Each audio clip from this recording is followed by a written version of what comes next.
बाबाजी आपल्याला या माझ्या अगोदरही ज्यांनी अत्यंत सुंदरपणे मार्गदर्शन केलं ते परमपूजनीय परमहंत श्री काका निवासी बाबाजी, परमपूजनीय परमहंत श्री सिन्नर निवासी बाबाजी आणि परमपूजनीय परमहंत श्री आडगाव निवासी बाबाजी आणि येथे जमलेले सर्वच तपस्विनी साधू संत, वासनिक बंधू आणि भगिनींना,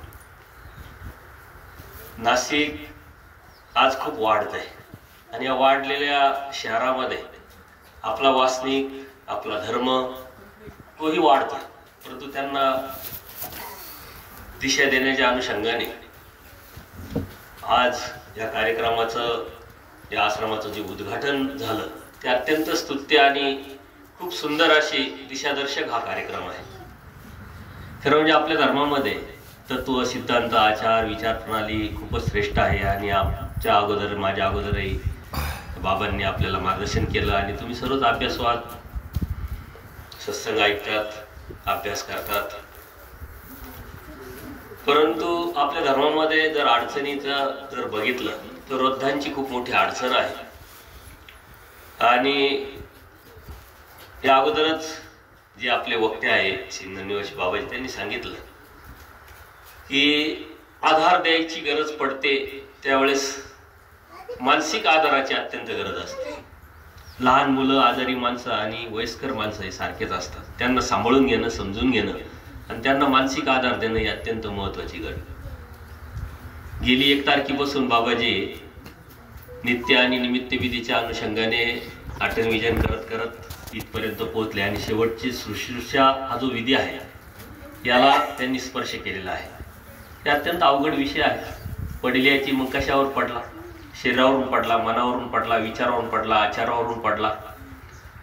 आणि हा जो पडलेला असतो ह्या भौतिक जगाच्या सुखाच्या अभिलाषेपोटी हा जो युवक आहे याला दिशा देणं हे अत्यंत गरजेचं आहे. आणि दोन्हीही काम बाबांनी हाती घेतलेलं आहे. इथं मंदिर बांधलं, ही सर्व जी पिंपळगाव, श्रमिक नगरची जी सर्वज्ञ सेवासनिक मंडळाची जी सर्व सद्भक्त आहे यांनी सुरुवात केली. परंतु त्यांनी शब्द दिला होता का आश्रम आम्ही सांभाळू, इथं कोणाला आणणार नाही. पण त्यांच्या लक्षात आलं की आपलं ते काम नव्हे, कारण आपला प्रपंच सांभाळता सांभाळताच आपल्याला वेळ नाही भेटत. आणि म्हणून काकडे दिवशी बाबांनी सांगितलं की तुमचा त्याग मोठा आहे, खरंच मोठा आहे. कारण यातून वेळ काढून परत इथं येणं, ऐकणं आणि जे करता येईल तेवढं करण्याचा प्रयत्न करणं हे बी काही कमी नाही. थोड्या दिवसात लक्षात आलं हे सर्वच मंडळीच्या आणि त्यांनी, परमेश्वराने बी खूप सुंदर असा योग आणून दिला. बाबांनी इथं 4-5 महिन्यापासूनच काही तपस्विनींना आणून ठेवलं आणि ह्या सर्व मंडळींनी ही एक दूरदृष्टिकोन ठेवून विचार केला. अत्यंत हुशार मंडळी आहे ही. त्यांनी विचार केला की पुढे आपल्याला बी गरज पडणारच आहे आणि मग कोणाला आणायचं तर चला आपल्याला बी अडचणी त्या अनुषंगाने आत्ताच जर प्रॅक्टिस झाली तर आपली बी सोय होईल अशा उद्देशाने का होईना हा कार्यक्रम त्यांनी हाती घेतला. बाबांनी त्यांना प्रेरणा देऊन आणि त्यांचाही त्याग आहे, तिकडूनच एवढा जिल्हा सोडून इथं यायचं, व्यवस्था पाहायची आणि ह्या व्यवस्थेमध्ये, या शहरीकरणामध्ये अनेक अडचणी इथं आहे. कारण व्यवस्था नाही अजून. जरी मंदिर बांधलंय, आश्रम बांधलाय, लहानू आहे, अरुण आहे, संजू आहे, भगवान आहे, हे सर्वच जी मंडळी आहे, रमेश आहे, यांनी अत्यंत खडतर परिश्रम घेऊन ही मोठी वास्तू तयार केली. आणि ती वास्तू तयार केल्यानंतर त्यांनी काही दिवस परत पण केला, परंतु त्यांच्या लक्षात आलं. परंतु देवानी, सर्वात मेन म्हणजे देवानी जो योग घडून आणला तो अत्यंत सुंदर आहे. ना जी अडचण आहे ती अडचण युवकांना दिशा देणं आणि वृद्ध लोकांना आधार देणं. आणि हीच परमेश्वराने त्यांची जी बाबांची भेट घालून दिली, ही नाशिकमध्ये ही उणीव होती ती भरून काढली. नाशिक आता शहरीकरण वाढतंय आणि बरेचसे नामधारक वासनिक जे आहे आपले उपदेशी यांच्या जमिनी प्लॉट पडताय आणि असे मोठे मोठे भूखंड ओपन पीस म्हणून पडलेले आहेत. ते असे गव्हर्नमेंटलाच द्यावं लागतात. अन्नंगड याची पार्श्वभूमी तुम्हाला माहित नसेल लहानू आहे, सारी जी मंडळी आहे एकदा आली आणि दिनकर अण्णाची पाठी जी आहे हे खूप मंदिरं बांधले त्यांनी.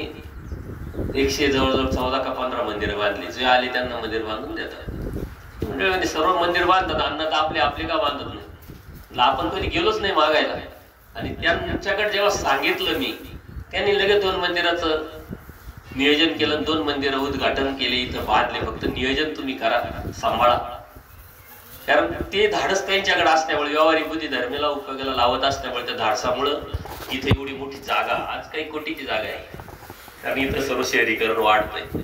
आणि तुम्हाला अजून सांगतो, अशा जागा खूप आहे, इथंच उपलब्ध आहे. लहानोनी दूरदृष्टिकोन ठेवून ही जागा शोधली, अण्णांना सुचवलं, त्यावरती मुहूर्तमेढ लावली आणि इथपर्यंत हा प्रवास त्यांनी अनेक अडचणीतून मात करत करत इथपर्यंत आणलेला आहे. परंतु त्याला आज या कार्यक्रमाच्या माध्यमातून कळत चढलाय असं म्हटलं तर हरकत नाही. कारण ती गरज होती, ती पूर्ण परमेश्वराच्या कृपेने, साधू संतांच्या शुभचिंतनाने आणि तुमच्या सर्वांच्या प्रयत्नाने झालेली आहे. परंतु आता ही कार्यक्रमाला सुरुवात झाली, जबाबदारीला सुरुवात झाली, जबाबदारी अजून वाढणार आहे.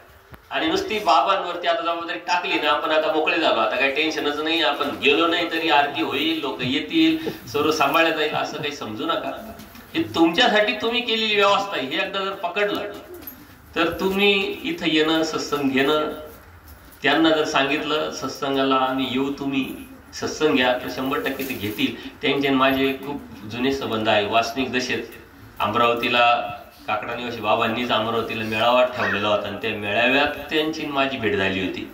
ते त्यावेळेस वासनिक दशेत होते, आम्ही सर्वच वासनिक दशेत होतो. मी बोलायचं प्रखर, त्यांनी सांभाळायचं, हे त्यावेळेसचं काम होतं. आजही ती करतात आणि ते चालूच आहे. हे त्यांचं प्रेम आहे माझ्यावरचं. तर त्यानंतर दीक्षित अवस्थेत दरीला सत्संग झाला, तिथं लहान अशी मुलगी आहे, तिनं उपदेश घेतला. आणि हे एक परमेश्वरांनी ठरवलेलं असतं नियोजनबद्ध, का पुढं पुढं कोणाकोणाची भेट घालून द्यायची, संयोग योग सहाय्य करून, आणि पुढं पुढं कुठं न्यायचं हे सर्व देवाने ठरवलेलं असतं. आपण फक्त चालत राहणे अत्यंत महत्वाचं आहे. हे जेव्हा बाबा आले, लहान सांगितलं का असं असं, तर मला खूप आनंद झाला. कारण ती उणीव होती, ती भरून निघते. परंतु आपणही त्यामध्ये सहभागी होऊन आजूबाजूचे शहरीकरण जे वाढतंय, त्या शहरीकरणाची जी विचारधारा आहे, जी प्रगल्भ परमेश्वराची धर्माची जी विचारधारा आपल्या डोक्यात आणून त्यावरती प्रसाराच्या ठिकाणचं हे मुख्य केंद्रस्थान व्हावं आणि त्याला सर्वांनीच सहभागी होऊन पूर्णपणे तन मन धनाने सहाय्य करावं. तुम्ही करतात आहे, परंतु जबाबदारी सुरुवात झाली, जबाबदारी वाढली, हे अत्यंत महत्वाचं आहे.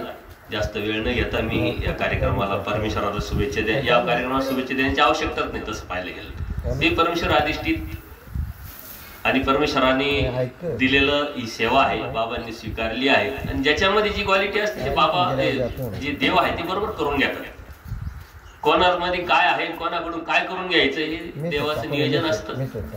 त्याप्रमाणे अत्यंत अडचणीचं जे सेवा आहे ती देवानी बाबांकडून करून घ्यायचं ठरवलंय. हेच खूप मोठं त्यांचं, त्याच्यातच मोठेपण आहे.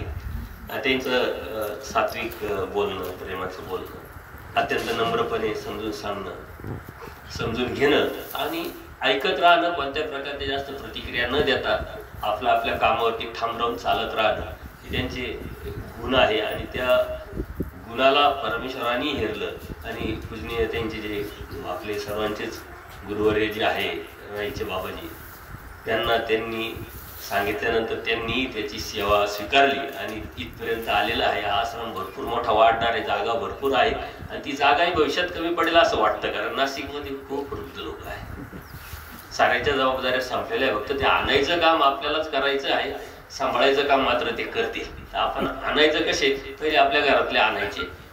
आणि काकड्याची बाबांनी सांगितलं ते कधी त्याग करायचा. जेव्हा विरोध करताय तेव्हा यायचं की डायरेक्ट अरे तुम्ही जा म्हणत होते, जायचं म्हणत होते, त्याचं काय झालं, तेव्हा सांगितल्यावर त्याग करायचा. हा त्याचा स्वतंत्र्याचा जरी भाग असला तरी ह्या ज्या गोष्टी आहेत याला आपण एक सत्संगाच्या माध्यमातून इथून कंटिन्यू सत्संग होणं, ती चळवळ उभी करणं, लोकांपर्यंत तत्वसिद्धांताच्या माध्यमातून आपला धर्म जाणं अत्यंत गरजेचं आहे. नाही तर फक्त इथं आश्रम आहे, मग अमावस्या पौर्णिमेला तुम्ही आले लोक यायला लागले, तर त्याच्या व्यतिरिक्त धर्म आहे हे सांगणार आणि लक्षात येणार पण. बाबाजी सांगायला तयार आहे, परंतु आपण आता तुम्ही किती, सर्वात मोठा फायदा तुम्हाला होणार आहे, तुम्ही किती आता फायदा त्याचा उचलायचा ते अत्यंत महत्वाचं आहे. खूप जास्त वेळ घेत नाही. सर्वज्ञ श्री चक्रधर स्वामी की जय.